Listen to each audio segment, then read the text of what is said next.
Kota tua mungkin sudah tidak asing lagi bagi kita, pada khususnya warga Jakarta dan sekitarnya. Kawasan kota tua yang dulunya menjadi sentral ibu kota negara kita ini, kini menjadi wisata yang unik untuk warga Indonesia, khususnya warga Jakarta dan sekitarnya. Bangunan-bangunan bersejarah dan berarsitektur Belanda bisa kita jumpai di sini. Banyak warga yang berdatangan ke kawasan wisata kota tua, baik warga yang datang dari sekitar Jakarta, luar kota Jakarta, bahkan wisatawan dari mancanegara. Hal ini mereka lakukan untuk dapat jauh lebih mengenal sekaligus mengenang masa-masa perjuangan para pahlawan kemerdekaan untuk merebut Indonesia dari penjajah. Selain itu, sekarang ini para pengunjung banyak berdatangan ke kawasan kota tua sekedar mengabadikan momen-momen bersejarah atau sekedar berfoto. Ini semua dikarenakan lokasi kota tua yang sangat unik dan terkesan kuno.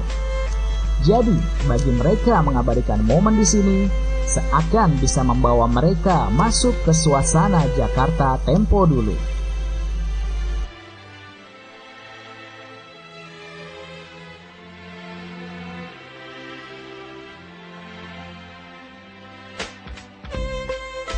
Di kawasan kota tua inilah yang pada zaman penjajahan dulu, para pahlawan kita di sini berjuang merebut kemerdekaan yang saat ini kita nikmati. Seakan terlahir kembali sosok pahlawan baru, yang mungkin tidak berpengaruh ke kehidupan kita, melainkan ia adalah sesosok pahlawan bagi kelangsungan hidup keluarganya. Idris itulah sosok pahlawan baru bagi keluarganya, serta menjadikan ia sebagai ikon baru di kawasan Museum Fathahillah Kota Tua Jakarta.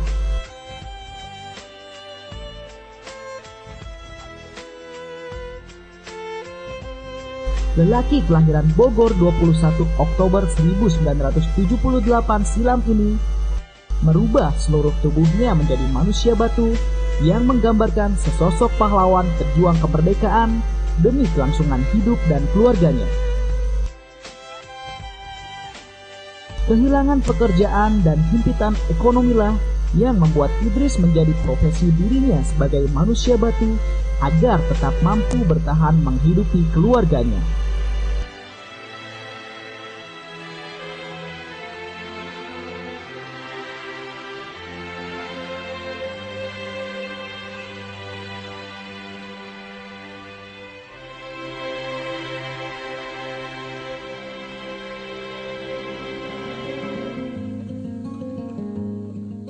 Saya datang dari Bogor, sebetulnya tidak mau jadi begini.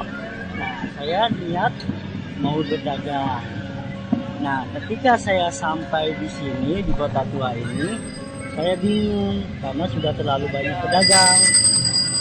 Nah, akhirnya saya mengurungkan untuk tidak berdagang. Tetapi saya yakin bahwa di tempat pariwisata ini saya bisa menghasilkan uang, tapi dengan cara apa saya masih belum menemukan jawabannya. Nah, ketika saya melihat orang berfoto-foto di halaman museum, terutama di samping Meriam, ide saya muncul. Kenapa saya tidak menjadi objek foto mereka di samping Meriam? Karena apa? Karena orang datang ke sini kan membawa kamera. Orang datang ke sini berburu foto unik. Nah, itulah awal mula saya menjadi manusia batu. Itu sekitar itu tanggal 10 Juni 2012.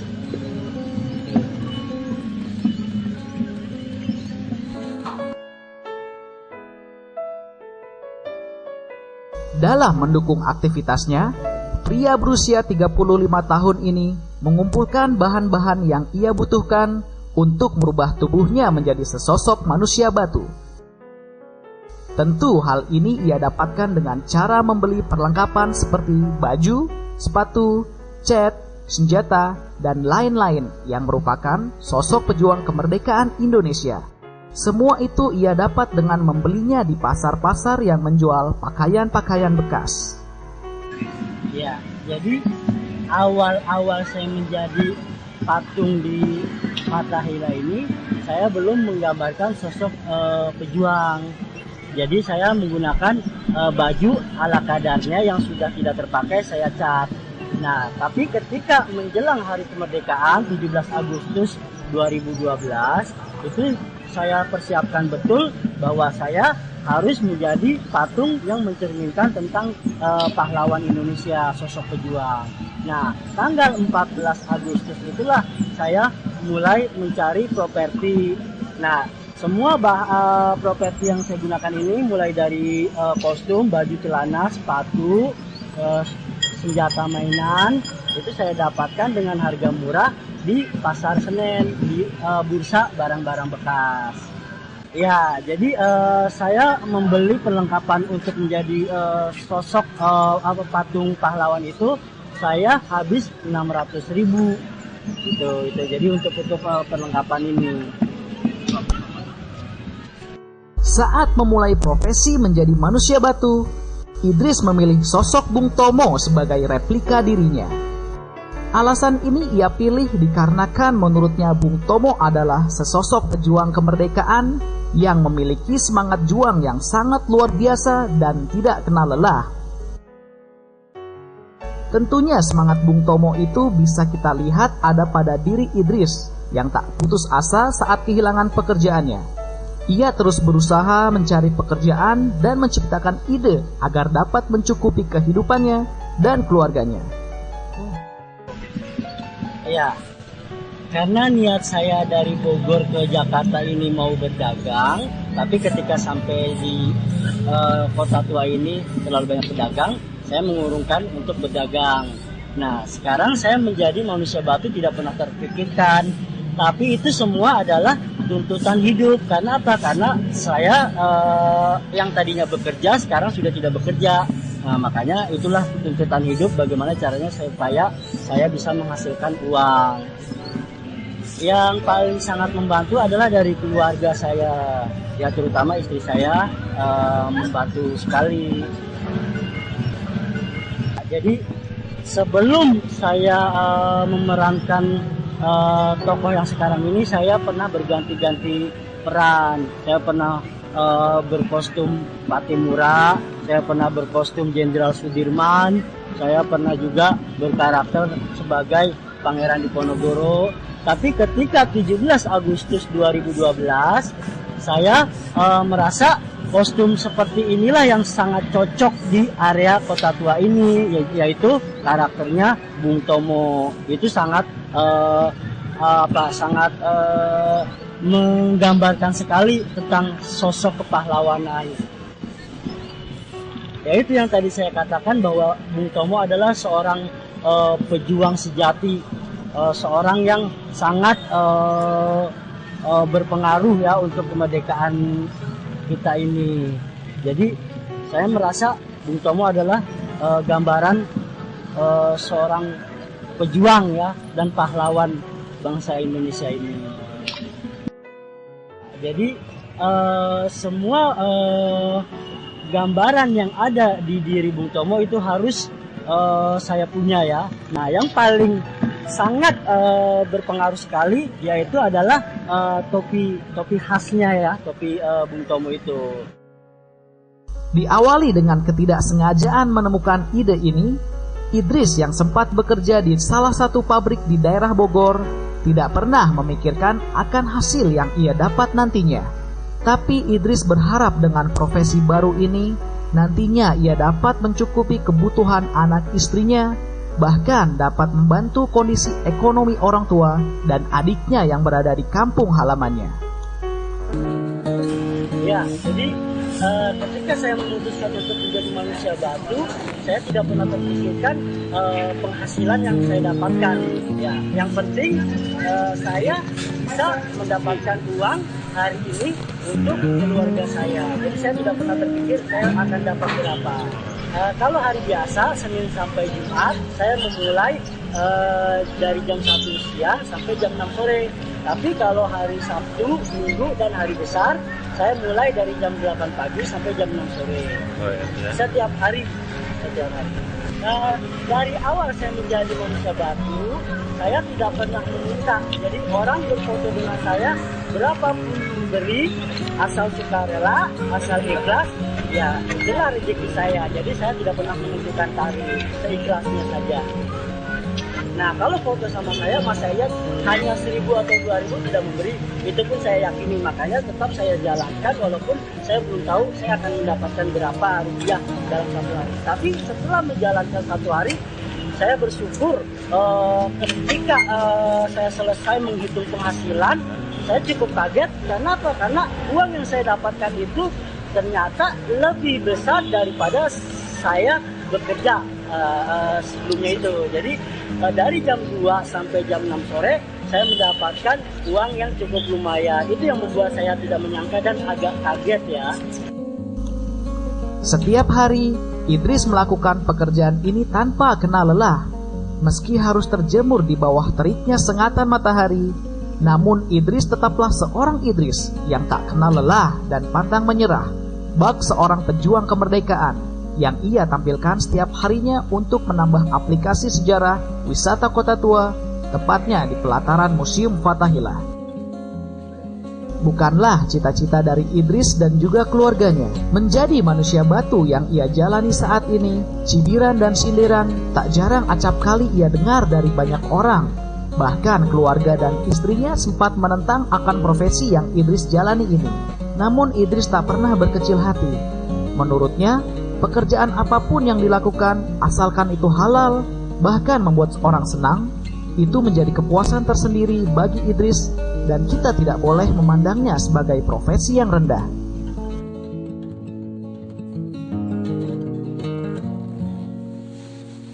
Sekarang pria yang beralamat di Jalan Tiang Bendera 2, RT 5, RW 3, nomor 120, Kelurahan Roa Malaka, Kecamatan Tambora, Jakarta Barat ini menjelma menjadi pahlawan bagi keluarganya.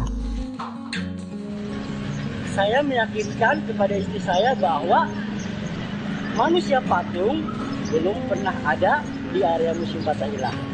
Nah, kalau saya menjadi manusia patung, tentu itu akan sangat menarik perhatian pengunjung.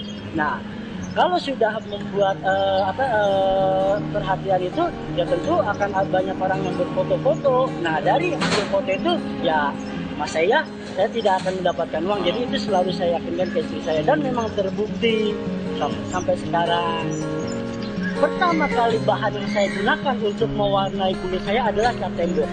Jadi ketika saya mewarnai muka saya, itu ada 3 orang yang mengatakan bahwa, ih, orang gila, muka dicet-cet. Wah, stres nih ya orang ya, ngapain tuh badan dicet-cet. Jadi ada 3 orang yang mengatakan bahwa saya adalah orang gila. Tapi dari perkataan itu justru saya terpacu untuk semangat bahwa nanti kamu lihat apa yang kamu katakan saya orang bilang, nanti akan kamu lihat. Jadi seperti itu. Dan awal-awal itu tetangga itu merasa aneh ya. Kenapa? Karena ketika saya setiap pagi mengecat baju, mengecat celana, mengecat sepatu, mengecat tas, mereka merasa aneh dan bertanya, "Bang, emang nggak ada kerjaan apa setiap pagi baju dicat-catin gitu?" Saya katakan bahwa profesi saya adalah menjadi patung di halaman museum. Jadi ya memang kalau sebelum saya berangkat, beginilah kerjaan saya. Nah itu awal-awalnya. Tapi ketika tetangga saya melihat saya di media-media, ya media cetak, media elektronik, itu mereka sekarang bangga. Bahkan mereka sekarang sangat mendukung profesi saya ini. Pertama kali saya lihat beliau itu di sana di Fathahillah, itu memakai pakaian putih, saya pikir patung beneran gitu kan. Saya juga nggak tahu, kok kayak patung beneran, saya bilang gitu gimana ya. Kan nggak taunya bergerak, loh kok bergerak gitu kan. Nggak tahu kalau beliau itu buntut-buntutnya akhirnya kos di sini gitu loh. Pada waktu itu dia datang kemari membawa perlengkapan, saya nggak tahu perlengkapan apa, ini buat pekerja saya, katanya dia bilang gitu kan. Saya mau laporan sama RT, ya saya sendiri RT-nya, saya bilang, apa saya laporan, saya mau kos di sini. Nah setelah tahu beliau itu manusia batu, baru tahu. Jadi tadinya nggak tahu saya beliau itu siapa, kos di sini. Saya pikir dagang gitu kan, nggak tahu beliau pekerja seni gitu kan. Dan penampilannya tuh biasa aja seperti kita, awam aja gitu kan. Tapi herannya itu beliau sanggup berdiri sampai berjam-jam gitu loh ya. Saya perhatikan, kok kayak patung beneran gitu kan. Tapi kok tiba-tiba ada yang mau moto dia bergerak loh, oh manusia patung saya bilang gitu kan. Jadi seperti itu, saya pikir memang dipasang oleh tugas museum di tengah-tengah patung gitu. Nggak tahunya bukan patung beneran, nggak tahunya Pak Idris gitu kan, saya juga nggak tahu awalnya gitu kan.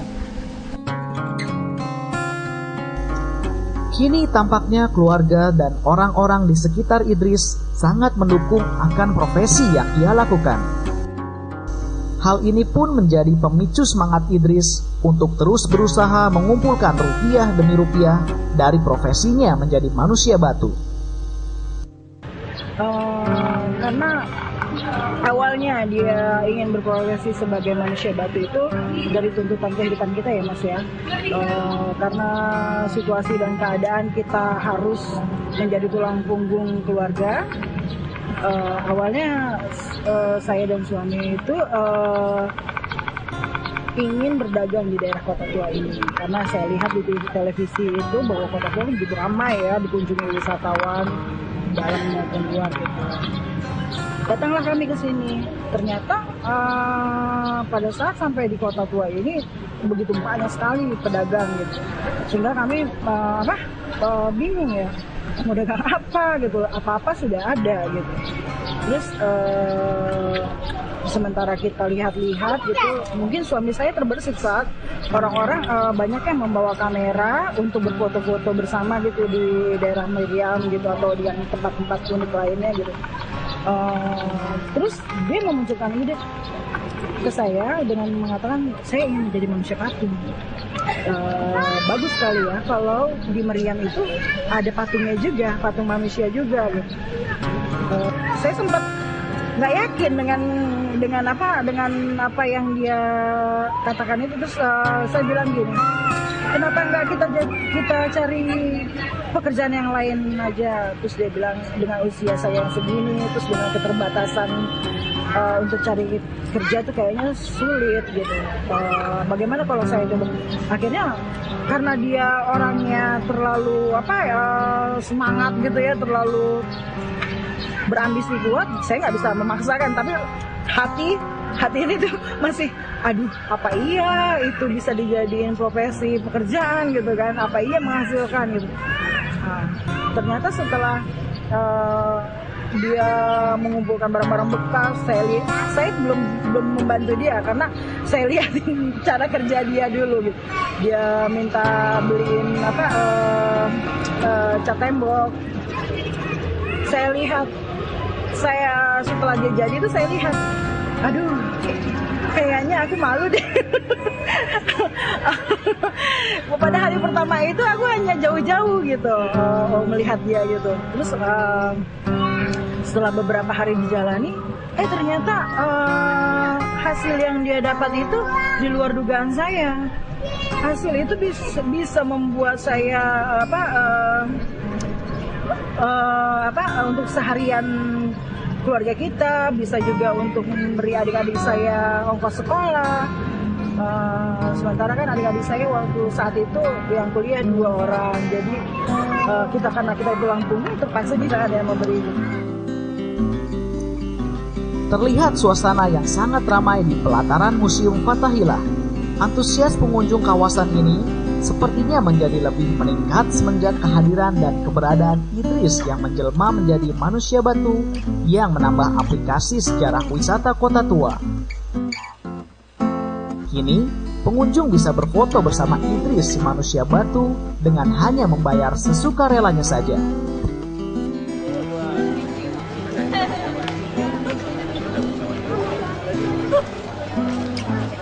Siapa namanya? Gilang. Mas Gilang sebelumnya udah pernah ketemu dengan sosok manusia baru? Coba itu baru sekali ini. Baru pertama ini. Gimana tanggapannya melihat? Unik ya, unik maksudnya hal yang baru lah untuk jadi kayak atraksi tambahan untuk di Kota Tua ini ya. Dan yang ini spesial, lihat aja yang ini paling rame deh kayaknya, paling lain karena mungkin dia lebih ekspresif daripada itu ya. Oke. Dengan Mbak Merisa. Mbak Merisa, dari mana Mbak Merisa? Dari Jepara. Dari Jepara, Jawa Tengah. Wah, jauh sekali. Jadi khusus datang dari Jawa Tengah, datang ke Museum Fathahillah. Enggak juga sih, ada urusan di sini, terus coba-coba mau lihat Kota Tua. Oke, tapi setelah datang ke Museum Fathahillah, gimana tanggapannya melihat ada manusia batu? Enggak ya, ternyata ada apa manusia yang mau gitu jadi patung batu. Setelah berjalan hampir 1 tahun, Idris menjalankan profesinya sebagai manusia batu. Idris ternyata tak sedikit meraup rupiah dari profesinya ini, membuat beberapa orang mengikuti jejak Idris dengan alasan ternyata penghasilan yang didapat cukup memuaskan. Hal inilah yang membuat Idris terpikir untuk membentuk suatu komunitas. Jadi 4 bulan ya saya menjalankan profesi sebagai manusia batu sendirian. Nah, menginjak bulan kelima mulai ada yang mengikuti satu persatu sampai terakhir itu bulan Maret itu ada 9 orang yang mengikuti sebagai manusia patung di halaman museum. Nah, saya tidak pernah merasa takut ya, saya juga tidak pernah merasa kecewa dengan yang mengikuti. Tapi saya justru terpacu untuk lebih kreatif lagi, karena saya orang pertama yang menjadi patung, saya tidak mau saya dikalahkan dengan pengikut saya. Akhirnya saya semakin kreatif. Nah, tapi rasa ketakutan itu ada ketika semakin hari bermunculan manusia-manusia patung di halaman museum ini. Saya kepikiran begini, kalau tidak dibentuk komunitas, semakin hari akan semakin bertambah. Nah, kalau terlalu banyak manusia patung, tentu sudah tidak unik lagi, sudah tidak eksklusif lagi. Akhirnya apa? Saya minta bantuan RW supaya manusia patung itu dikumpulkan. Dan alhamdulillah 30 Maret kita berkumpul dan saya putuskan bahwa saya akan bentuk suatu komunitas dengan nama Komunitas Manusia Patung Taman Fathahillah yang beranggotakan 10 orang. Sekarang Idris tak sendiri lagi berdiri diam di bawah teriknya matahari yang mewarnai suasana pelataran Museum Fathahillah. Kini kita bisa melihat replika-replika manusia patung lainnya seperti Army Toys, Noni Belanda, pejuang petani, tentara Belanda, dan lain-lain. Salah satu dari mereka ini merupakan adik dari Idris sendiri. Saya namanya Army Toys. Army Toys. Tentara mainan. Oke, Mas Army Toys, kita mau nanya nih, Ya. kenapa tertarik untuk mengikuti jejak Mas Idris yang disebut sebagai manusia batu? Oh, saya mengikuti jejak kakak saya karena di keluarga penghasilannya kurang. Saya punya anak 3, jadi saya mengikuti jejak kakak saya, mencoba-coba istilahnya. Setelah saya ikuti, ternyata lumayan penghasilannya. Tanggapan saya, Idris itu orangnya baik ya, dia tuh nggak suka pilih kasih, anggota dan bukan anggota dia rangkul. Kalau istilah Mas Idris jadi pertama jadi patung, saya sih senang. Dan saya juga pengen membantu dia. Jangan dia sendirian. Kalau patung sendirian tuh ibarat kayak gimana ya, nggak ada temannya. Jadi kan kalau ibarat patung semua, kita bisa bikin komunitas. Jadi komunitas patung Taman Fathahillah. Ya mereka juga pada senang. Idris juga senang kalau dia ada ngebantu, ada teman-teman yang ngebantu dia, yang mengajak dia juga gitu. Sekarang dengan gagasan Idris membentuk komunitas manusia patung, memberikan dampak positif terhadap lingkungan pelataran Museum Fathahillah. Sebabnya, mereka di sana tak hanya sekedar mencari rezeki, melainkan mereka ikut dalam menjaga kebersihan lingkungan sekitar Museum Fathahillah.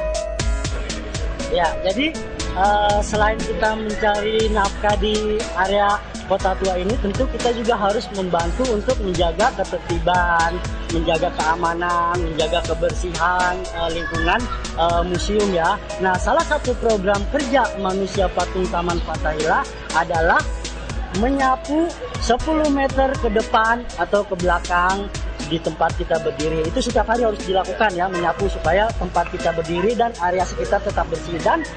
Dan setiap Sabtu Minggu itu kita mengadakan kerja bakti ya. Kalau saya katakan itu adalah kampanye kebersihan, dimulai dari 12:30 sampai jam 1 siang. Seluruh manusia patung harus menyapu halaman museum.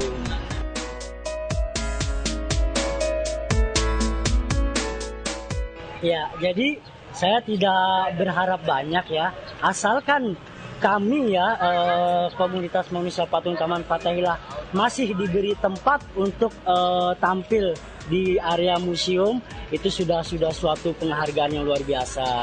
Tapi saya pun berharap dari Dinas Pariwisata DKI ini betul-betul mengizinkan kita.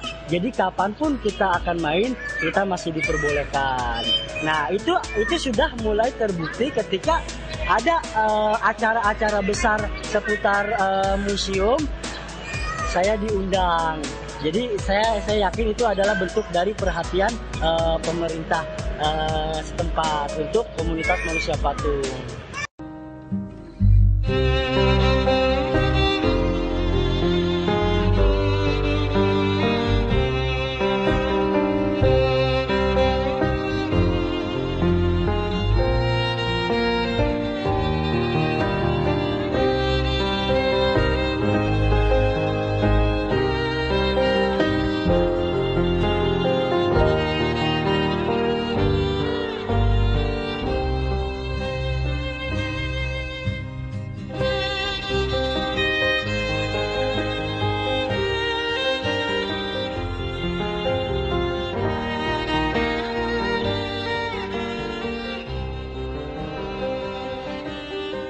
Sekarang Idris telah berhasil menjadi manusia batu sebagai profesi tunggalnya. Bahkan, jejaknya sekarang sudah diikuti oleh beberapa orang yang ingin menggantungkan nasibnya sekedar menjadi patung, karena penghasilannya yang cukup menjanjikan.